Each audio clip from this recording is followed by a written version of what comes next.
Another great thing with the Bluetooth audio system in this Range Rover Evoque is if you go onto your tunes, you'll see there Range Rover Evoque. If you click on the red triangle and the 3 red circles, you'll see a tick next to it.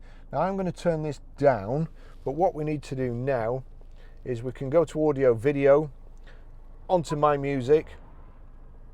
Now it's already on audio on here, but if it's not, which is quite possible, it could be on CD. So again, that's on CD there. So what you need to do, we'll go back.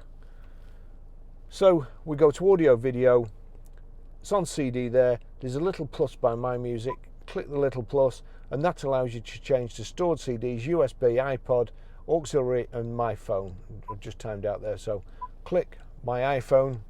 It's showing there that it's playing It's Probably Me, so I'll turn that up, and then quickly, there you go, that's it playing through the audio system. I can't play it for too long, otherwise I'll run into copyright issues. So that's how you stream audio too. It's a great system in the Range Rover Evoque, and an easy to use system. Thanks for watching.